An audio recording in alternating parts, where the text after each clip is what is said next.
Shalom, frères et sœurs dans le Seigneur.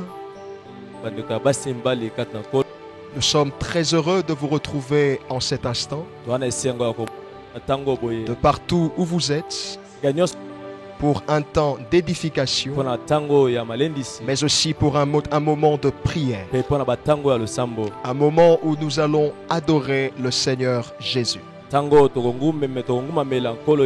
Et donc nous vous prions en cet instant de vous concentrer, d'être ensemble avec nous en esprit, afin que nous puissions offrir au Seigneur une offrande d'adoration. Je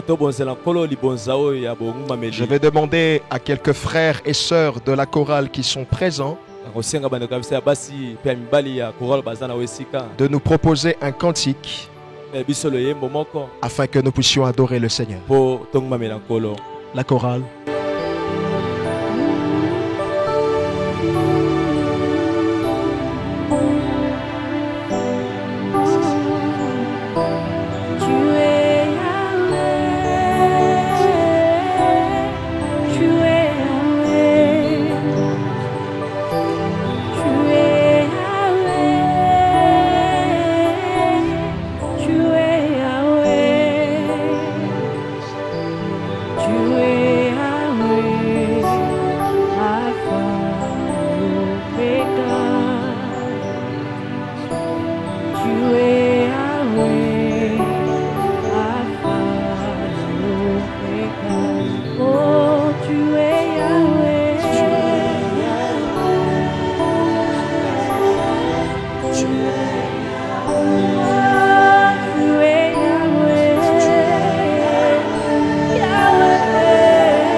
Oui, de partout où vous êtes, tu vas commencer à adorer le Seigneur.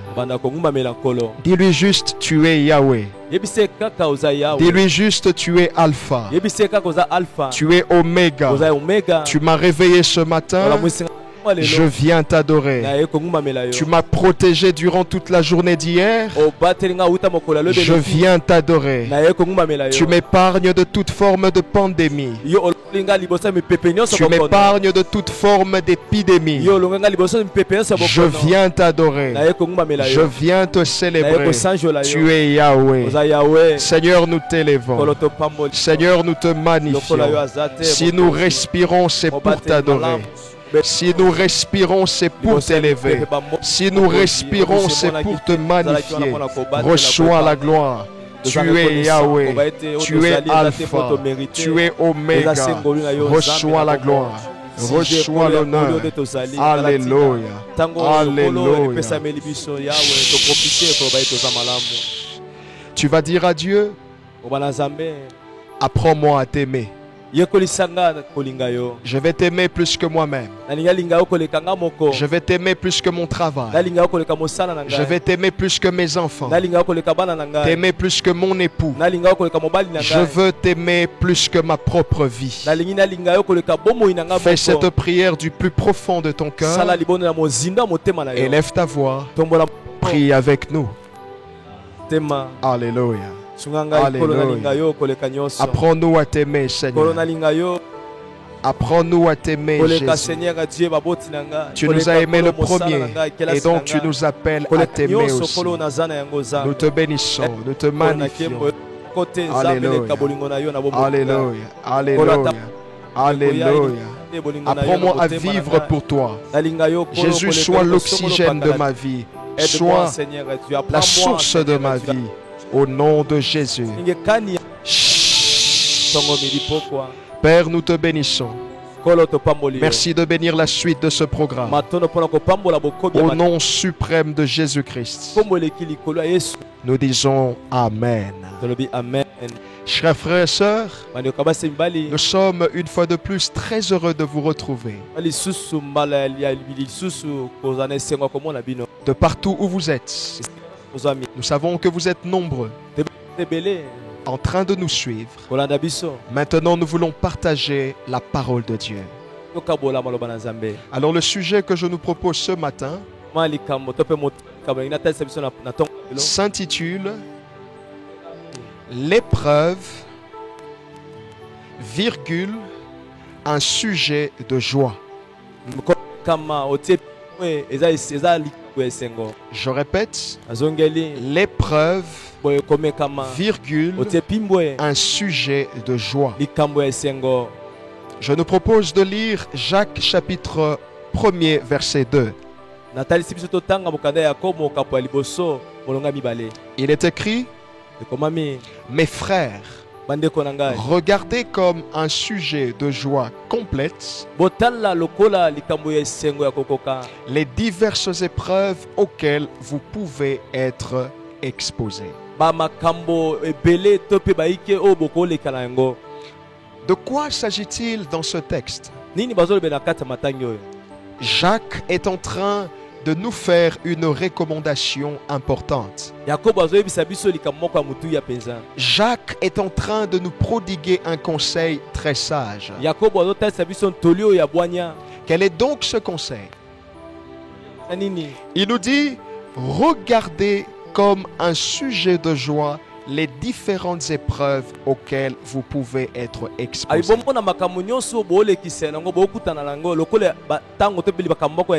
Qu'est-ce que cela signifie concrètement? Cela veut dire que nous devons apprendre à considérer les épreuves comme étant un sujet de joie et non un sujet de tristesse. Nous ne devons pas considérer l'épreuve comme étant une chose qui suscite en nous des lamentations.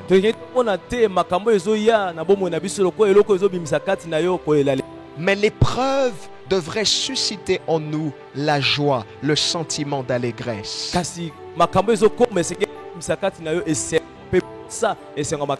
Pourquoi un tel conseil? Jacques nous prodigue ce conseil parce que nous ne devons pas ignorer que dans notre marche avec Dieu, il est probable que nous soyons très souvent confrontés à différentes épreuves. Et ces épreuves peuvent se manifester à tous les niveaux. Vous pouvez rencontrer des épreuves au niveau de votre travail. Vous pouvez rencontrer des épreuves au niveau de votre foyer. Sur le plan relationnel dans la société avec les individus dont vous vivez ensemble. Dans votre spiritualité, vous pouvez rencontrer des épreuves. Mais Jacques dit: considérez ces épreuves comme un sujet de joie. Qu'est-ce que c'est qu'une épreuve? Restons dans la logique selon laquelle une épreuve est une évaluation. Et voyez-vous, étant devenu chrétien, enfant de Dieu, il est important de savoir que nous nous sommes inscrits de façon automatique à l'école de Dieu. Et dans l'école de Dieu, il plaît au Seigneur à des moments bien précis de soumettre ses apprenants à différentes évaluations. De soumettre nous, ses enfants, à différentes évaluations. Et l'évaluation, c'est ce que nous avons appelé l'épreuve.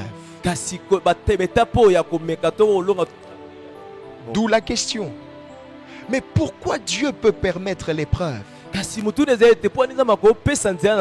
Pourquoi Dieu peut permettre qu'il y ait des évaluations? J'ai pris soin d'énumérer un certain nombre de raisons que je nous prie de retenir au plus profond de notre cœur. Première raison, retenez ceci. Dieu permet l'épreuve. Dieu permet l'évaluation. Parce que sans épreuve, sans évaluation, il sera difficile de passer à l'étape suivante avec Dieu. Bien-aimés dans le Seigneur, retenez ceci. On ne peut pas parler de progression sans pour autant parler d'évaluation au préalable. Avant de quitter le point A pour aller au point B, vous devez être soumis à une évaluation. L'épreuve vient parce qu'il y a une étape suivante qui vous attend. Et tout dépend de votre façon d'appréhender cette épreuve. Jacques dit, considérez ces épreuves comme étant des sujets de joie. Deuxième raison, Dieu permet l'épreuve, Dieu permet l'évaluation, parce que l'épreuve sert à nous rendre plus dépendants de Dieu. L'épreuve ou encore l'évaluation vient afin d'aiguiser notre foi, afin de nous apprendre à cesser de fixer nos yeux sur les hommes, cesser de fixer nos yeux sur nos semblables, mais plutôt fixer nos yeux sur l'ancien des jours, fixer nos yeux sur celui qui ne dort ni ne somnole, fixer nos yeux sur celui qui ne connaît aucune difficulté. L'épreuve nous rend plus dépendants de Dieu. Une dépendance totale et non partielle. Troisième raison, pourquoi Dieu permet l'épreuve, pourquoi Dieu permet l'évaluation. Il le permet parce que l'épreuve ou encore l'évaluation sert à rendre publiques les dispositions de nos cœurs. L'épreuve sert à rendre publiques nos véritables motivations. C'est pendant le temps de l'épreuve que l'on sait voir qui aime réellement Dieu et qui ne l'aime pas. C'est pendant l'épreuve que l'on sait voir qui sert réellement Dieu et qui se sert. L'épreuve rend nos dispositions les plus secrètes publiques. On sait reconnaître les vrais des faux. On sait distinguer les véritables enfants de Dieu pendant l'épreuve. Quatrième et dernière raison, pourquoi Dieu permet l'épreuve. Bien-aimés, retenez cela au plus profond de votre cœur. Dieu le permet parce qu'après l'épreuve vient la récompense. Après l'épreuve vient la rémunération de Dieu. Retenez ceci. Votre Dieu est un Dieu responsable. Votre Dieu est un Dieu qui sait endosser complètement ses responsabilités. Après l'épreuve, c'est la récompense. Alors, lisons ou écoutons très attentivement les textes que j'aimerais énumérer maintenant. Joël 2, 25, verset 26 aussi. Joël 2, verset 25, verset 26. Il est écrit: je vous remplacerai les années qu'ont dévoré la sauterelle, le Gélec, le Asile et le Gaza, ma grande armée que j'avais envoyée contre vous. Verset 26. Vous mangerez et vous vous rassasierez. Et vous célébrerez le nom de l'Éternel, votre Dieu, qui aura fait pour vous des prodiges. Et mon peuple ne sera plus jamais dans la confusion. Ainsi parle l'Éternel. Je vous remplacerai les années qu'ont dévoré les sauterelles. Ainsi parle l'Éternel. Mon peuple ne sera plus jamais dans la confusion. Ainsi parle l'Éternel.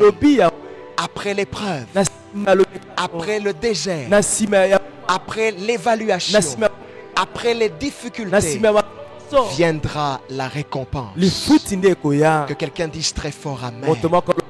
Ça mérite là où tu es que tu acclames pour le Seigneur. Ça mérite que tu acclames pour Jésus. Il n'y a que Dieu qui peut faire ça. Il n'y a que Dieu qui peut accomplir un tel miracle. Que le nom de Jésus soit béni. Ainsi donc, pendant 2 minutes, nous allons retourner dans la prière. Quelqu'un va dire à Dieu, j'ai compris et apprends-moi à te faire confiance. Apprends-moi à ne pas douter, à ne pas sous-estimer ton pouvoir, à ne pas sous-estimer ta grande sagesse.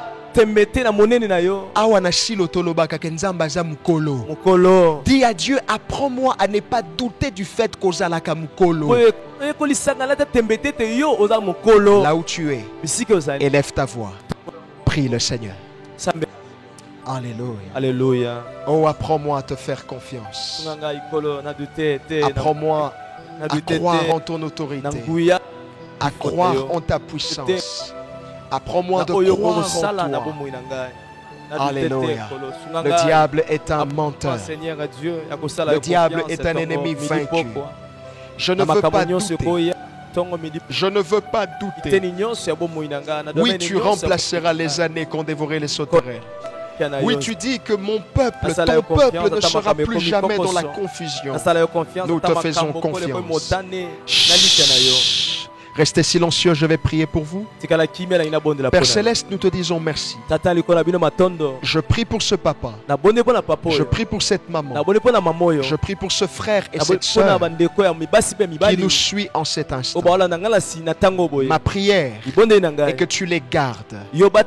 Au-delà de tout ce qu'ils peuvent recevoir venant de toi, je demande que tu gardes leur cœur fidèle et attaché à toi. Qu'ils t'aiment plus que tout. Qu'ils te fassent confiance. Et que dans leur vie, que Satan demeure un ennemi vaincu. Que Dieu vous garde. Qu'il aiguise votre foi. Et que ces moments d'évaluation soient des moments dans lesquels le Seigneur va se révéler à vous. De partout où vous êtes, je vous bénis. Je bénis vos activités. Je bénis vos ménages. Je bénis tout ce que vous entreprendrez. Que la grâce et la faveur de Dieu vous accompagnent. Que Dieu vous préserve de toute forme de pandémie. 1000 tomberont à ta gauche, 10 000 tomberont à ta droite, mais toi tu ne seras pas atteint. Soyez extrêmement bénis. Au nom suprême de Jésus-Christ. Que quelqu'un dise très fort Amen. Que quelqu'un acclame pour le Seigneur. Que le nom de Jésus soit béni. Merci frères et sœurs de nous avoir suivis pendant ces moments. Nous vous prions de rester connectés sur notre page, à nos différents programmes, afin que vous soyez davantage édifiés. Que Dieu vous bénisse. Nos numéros restent opérationnels et nos bureaux restent ouverts. Pour ceux qui ont des éventuelles questions, des éventuelles préoccupations, que le Seigneur soit avec vous, que le Seigneur vous garde, que Dieu bénisse notre pays et que Dieu bénisse le reste du monde. Au nom de Jésus, Amen. Amen. Merci.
Ton